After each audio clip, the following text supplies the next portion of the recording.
চলে গেলাম চলে গেলাম।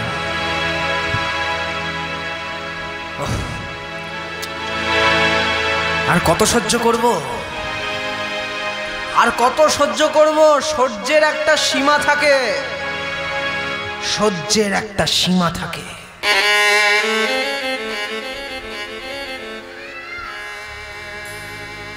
আগে তো উদয়স্ত নাম হতো, সকালে হতো আর সন্ধ্যায় শেষ হয়ে যেত। এখন আবার নতুন ঢং শুরু করেছে নাকি, সারা রাত জেগে কীর্তন।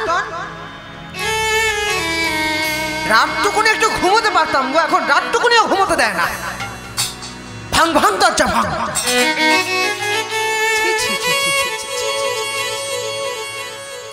কেউ পারলো না, কেউ পারলো না এই নিমাইয়ের এই কীর্তনটা বন্ধ করে দিতে। না পারলো জগাই মাদাই। অত বড় দুইজন মাতাল, অত বড় দুইজন মাতাল পারলো না নিমাইয়ের এই কীর্তনটাকে একদম মাটি থেকে উপড়ে দিতে। যারা নবদ্বীপের নগরপাল, মানুষের নাম শুনলে ভয় পেত।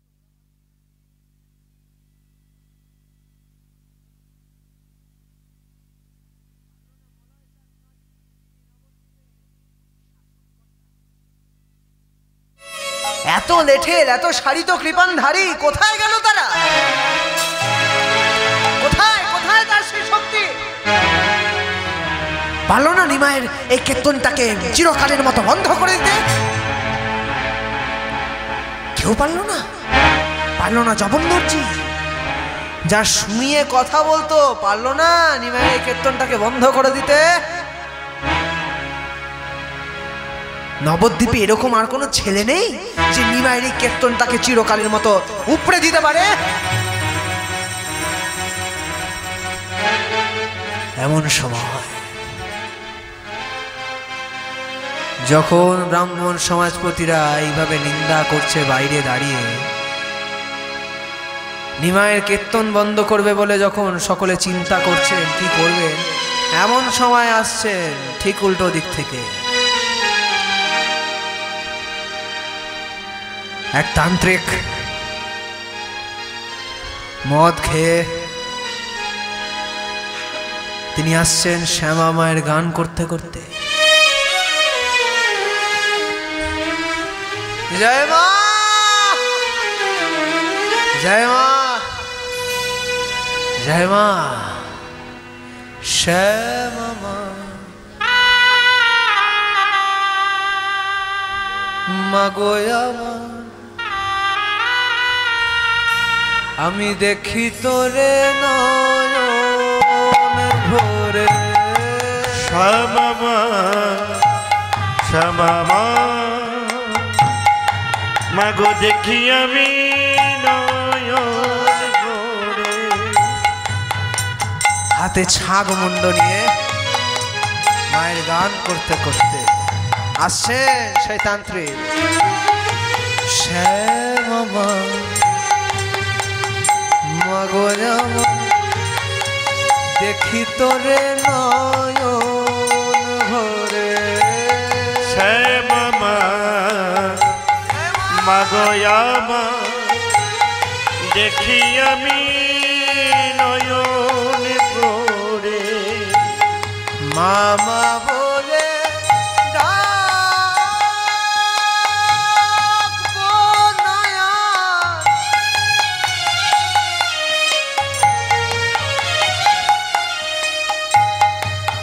ওগো মা, মাগো আমার,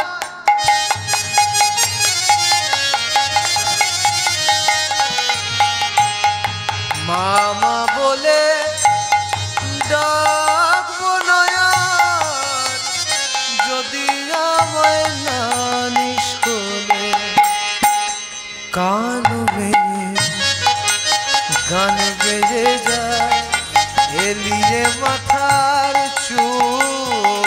ওই কান মে গান গে যায়, এলিয়ে মাথার চুল শ্যাম আমার ওই কালো মেয়ে কালো মেয়ে কালো মেয়ে কালো মেয়ে কালো মেয়ে কালো মেয়ে কালো মেয়ে গান গে যায় এলিয়ে মাথার চুল ওই কালো মেয়ে গান গেয়ে যায় জয় মা এলিয়ে মাথার চুল মায়ের মাথায় শোভে লাল করবি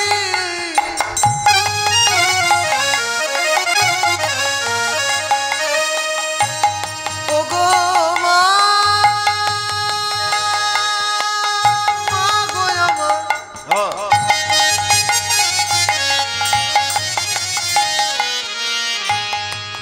মা তুই চিন্তামণি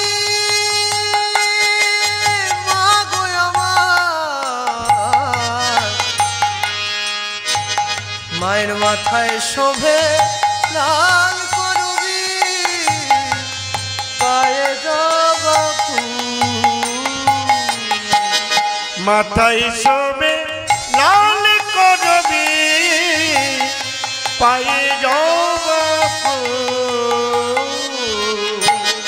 শ্যাম আমার মা গো আমার আমি দেখি তোরে নয়ন ভরে মামা মাগো আমার জয় মা দেখি তোরে নয়ন ভরে শ্যাম আমার মা গো আমার আমি দেখি তোরে নয়ন ওই ভরে শ্যামা মাগয়ামা দেখি মা তোর নয়ন ভরে মামা মাগো আমার দেখি তোরে নয়ন ভরে শ্যামা মাগয়ামা দেখি মা তোর নয়ন ভরে জয় মা ওম সর্বমঙ্গলমঙ্গলে শিবে সর্বার্থ সাধিকে শরণ্যে ত্র্যম্বকে গৌরী নারায়ণি নমস্তুতে নারায়ণি নমস্তুতে নারায়ণি নমস্তুতে জয় মা জয় মা একই এত রাত্রিবেলা আপনারা এখানে কি করছেন? আমি যখন এই পথ দিয়ে যাই তখন এত রাত্রে তো কাউকে আমি দেখতে পাই না, তাই আজ আপনারা সকলে মিলে শ্রীবাস অঙ্গনের বাইরে দাঁড়িয়ে কি করছেন? ও বুঝতে পেরেছি, নিমাইয়ের কীর্তন শুনছেন। কীর্তন শুনছেন, রাত্রিবেলা যখন এতই নিমাইয়ের গান শুনতে ভালোবাসেন তাহলে সকালবেলা ছেলেটার নামে ওইভাবে নিন্দে করেন কেন? সকালবেলা নিন্দে করে, সকালবেলা পাপ তাপ করে, রাত্রির বেলা এখন শ্রীবাস অঙ্গনের বাইরে দাঁড়িয়ে নিমাইয়ের কীর্তন শুনে পাপ থেকে মুক্তি হচ্ছে। চুপ করো, আস্তে গলা নামিয়ে। নাম কি তোমার? আমার নাম? তবে শোনো, বড় দুঃখের সময় আমার জন্ম হয়েছিল বলে বাবা আমার নাম দিয়েছিল দুঃখী। ছোটবেলায় খুব চঞ্চল ছিলাম বলে মা আমাকে চপলা চপলা বলে ডাকতো। আর সবাই করে ভগবানের পুজো, আমি করি ভূত প্রেতের পুজো। তাই সকলে আমাকে গোপাল তান্ত্রিক বলে ডাকে। এই সব কিছু মিলিয়ে আমার নাম হলো দুঃখের চপল গোপাল। আমার প্রশ্নের উত্তর দিলেন না, এত রাত্রিবেলা আপনারা এখানে কি করছেন? আমাদের বলছো? হ্যাঁ, আপনাদের ছাড়া আমি তো এখানে আর কাউকে দেখতে পাচ্ছি না। বলুন কি করছেন? পাপ থেকে মুক্তি পাচ্ছেন? চুপ করো চপল গোপাল, আস্তে কথা বলো, রাত্রি রয়েছে। তবে শোনো, আমরা এখানে নিমাইয়ের গান শুনছি না, তবে আমরা এখানে নিমাইয়ের কীর্তনটাকে কিভাবে চিরকালের মতো বন্ধ করে দেওয়া যায় সেই কথাটা এখানে চিন্তা করছি, সেই আলোচনা আমরা এখানে করছি।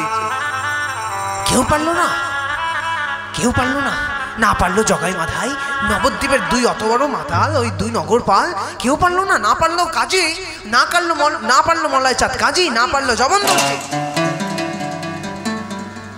আগো নবদ্বীপের মাটিতে এমন কোন ছেলে নেই যে নিমাইয়ের কীর্তনটাকে চিরকালের মতো ওই নবদ্বীপের মাটি থেকে উপড়ে দিতে পারে। এই কথা আগে বলেননি কেন? হ্যাঁ, এই কথা আগে বলেননি কেন? এখনো আমি বেঁচে আছি, এখনো আমি বেঁচে আছি। নিমাইয়ের কীর্তন চিরকালের মতো উপড়ে দেওয়ার ক্ষমতা আমি রাখি। আমি তান্ত্রিক,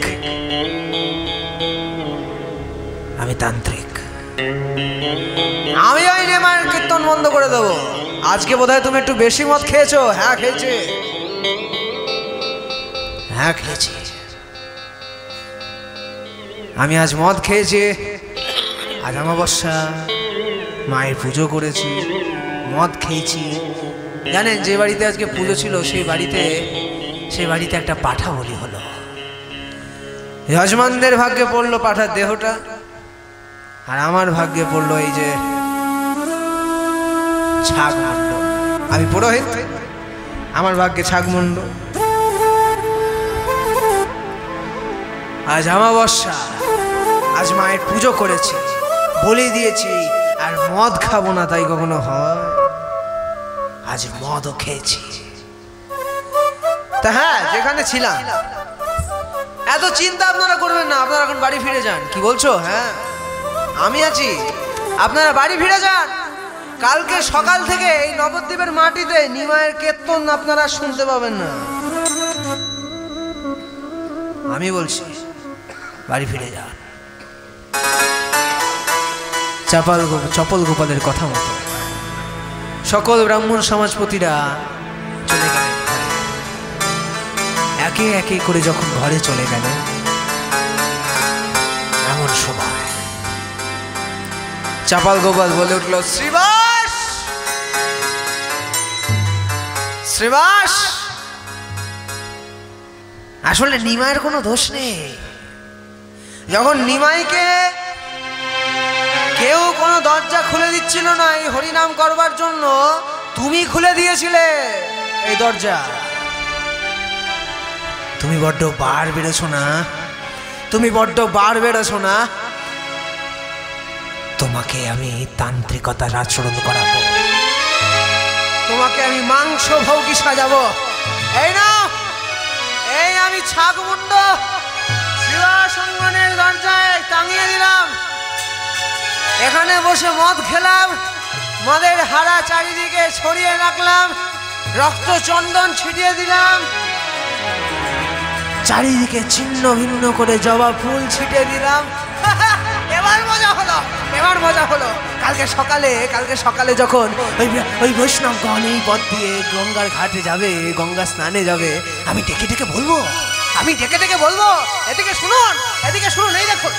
এই দেখুন, আপনারা শ্রীবাসকে বৈষ্ণব বলেন না, আপনারা শ্রীবাসকে বৈষ্ণব বলেন। শ্রীবাস যদি সত্যি বৈষ্ণব হয়, তবে তার দরজায় ছাগমুণ্ড কেন?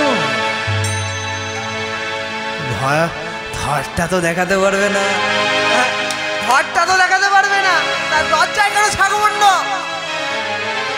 তার মানে ভিতরে এই চলে, প্রতিদিন ভিতরে এই চলে, আজকে পেটে একটু বেশি পড়ে গেছে, তাই সব বাইরে চলে এসছে। এবার মজা হলো, এবার মজা হলো। তোমাকে আমি মাংস ভোগে সাজাবো শ্রীবাস, তোমাকে আমি তান্ত্রিকতার আচরণ করাবো। তুমি বৈষ্ণব, তুমি বৈষ্ণব, কাল সকালে দেখবে।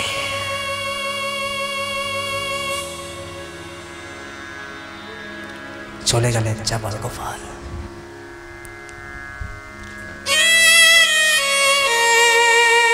মাঝ রাত্রির ঘটনা কে জানবে বলুন, কে জানবে? সেই সময় সবাই নিদ্রাগত।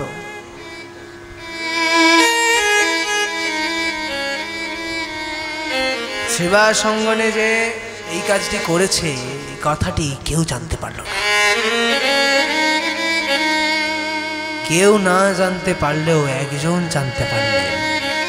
তিনি কে? যার আমরা নাম দিয়েছি অন্তর্যামী শ্রী গৌর হরি। তিনি তো জানবেন। শ্রীবাস অঙ্গনে অত্যাচারের কথা প্রভু জানতে পেরে শ্রীবাসকে বলে উঠলেন, শ্রীবাস